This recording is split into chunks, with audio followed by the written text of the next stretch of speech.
things through Christ who gives me strength. So if you've been told that you're nothing, if you've been told that you're ugly, if you've been told that you're useless, if you've been told that you'll never amount to anything, if you've been told you're inadequate, if you've been told you don't measure up, I'm here to dispel the myth. Your life has value. Your life has significance.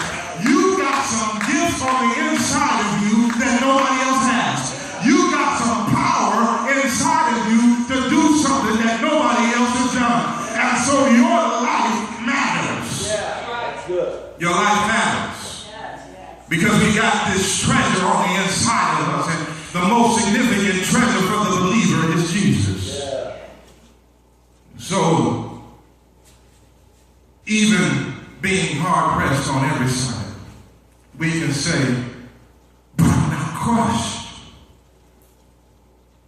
Because the closer we get to God, the more valuable our lives become. The closer we get to God, the more our lives become inestimable, which means you can't put a price on it. He makes our lives worth living. So just in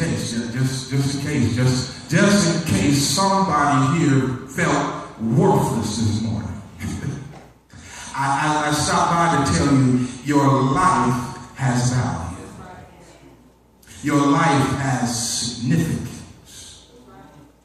And the real most important work God is doing is internal and not external. God could care less about our clothes. God could care less about our circle of friends. God could care less about our special interests. God is more, let me pull around the corner and put it like this. God is more interested in working inside of us than entertaining us. God is more interested in fixing our hearts than he is in fixing those external things that don't even matter. I mean, it's interesting to me when people toil over their wedding invitation list to invite a bunch of people whom they say don't even like them in the first. Can I preach it like I feel it? Can I be real this morning? And they toil over whom to invite. Yeah. And somebody put it like this, that often we worry about the carpet when the house is burning. Right. In other words, we worry about the wrong things. And we ought to be worried about the power that's on the inside of us that can change us. The power that works in us to will and do of God's good pleasure. We ought to be more concerned about the treasure that's on the inside of us. When I was growing up in Detroit public schools, it was a mess. I mean, if you didn't have a certain name brand clothes on, they talked about you. If you didn't have, back in the day, it was Nike and Fila. You had to have Jordans and you had to have the new Grand Hill shoes. They talked about you so much until you felt like you had no value. But Paul lets us know that as believers, we have this all-surpassing power. But it's easy. It's easy because the world is mean. Yeah. The world is cruel, especially in middle school and high school. Cruel.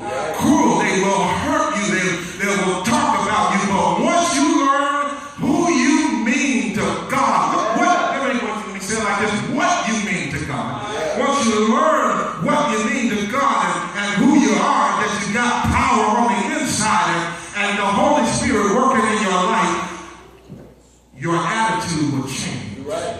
That's right. Your desires will change. Your agenda will change. Your disposition will change.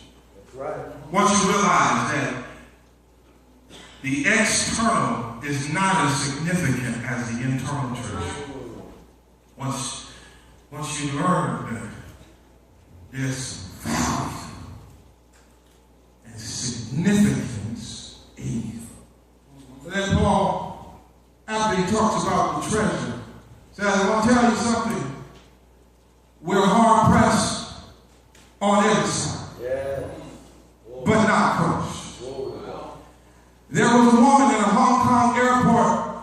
and sat there for 3 long hours, crying. And she had prayed a few times, but she didn't know what to do. And Dr. Robert Fulgham was on his way through the airport with another visitor, and they stopped and they asked the woman why she was crying. She said, well, I've been sitting here for 3 hours and my plane leaves in another 3 and I can't find my ticket. She was crushed. She was perplexed. She didn't know what to do. And Dr. Fulgham said, I tell you what, I feel bad for you, so I want to take you to lunch. And as the woman stood up to go to lunch with Dr. Fulgham, she screamed and she looked. And Dr. Fulgham said, what's wrong? She had been sitting on her ticket for 3 hours. We are hard pressed on every side, but not crushed.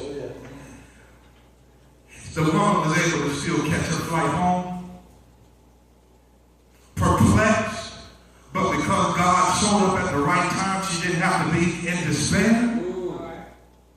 Paul puts into perspective observable challenges that confront every human soul, but he provides us the blessed assurance that no matter what we face, that we, if we adopt the right attitude, can make it. Yes. That we can emerge victorious. So there are really 2 options when you face difficulty. You can either say, I quit and give up, or you can have an attitude of nevertheless. Nevertheless means in spite of, even still, no matter what. Nevertheless, I lost my job, but nevertheless, I'll keep looking for one. My home has been foreclosed, but nevertheless. No matter what it looks like, no matter what it feels like, no matter what it sounds like, nevertheless, I have the power to navigate through trials and dilemmas. Yes. Nevertheless, I'm struggling financially and emotionally, but nevertheless, and that's the kind of attitude we have to develop for church growth. Yeah. That's the kind of attitude, Davis, that you've got to develop to make it through your storm. Nevertheless, I may not have the resources I want, but nevertheless, I may not have all the members I want, but nevertheless, souls still have to be saved, bodies still need to be healed, people still need to be prayed for, people still need to be loved, this community around you still needs to be embraced. So no matter if you have a pastor or not, nevertheless, because God will make a way out of nowhere, God will, God can, God is, God must, God shall. So nevertheless, I don't have all the money I want in my bank account, but nevertheless, my children are acting less than perfect, but nevertheless, the school system is in trouble, but nevertheless, there's trouble at the White House and your house, but nevertheless. See, one of the most powerful displays of the nevertheless option is found in the story of the Kennedy family. In the 1960s, when Jackie Kennedy was in the car with her husband and they assassinated him, his brains literally spilled out on her lap. I know that's kind of morbid, but I need you to understand, even after that, she walked behind the limo procession with such dignity. She walked behind the procession with such class, and she looked so stately because she understood that nevertheless is my option. I don't have another option now.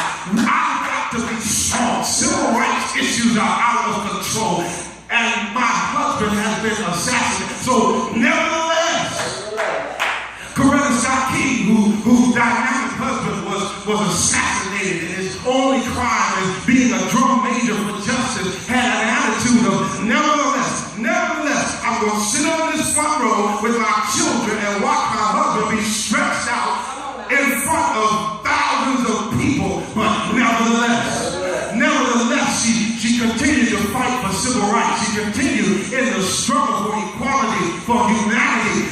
Nevertheless, she went on with her life. Yeah. It doesn't mean she wasn't hurting. It doesn't mean she wasn't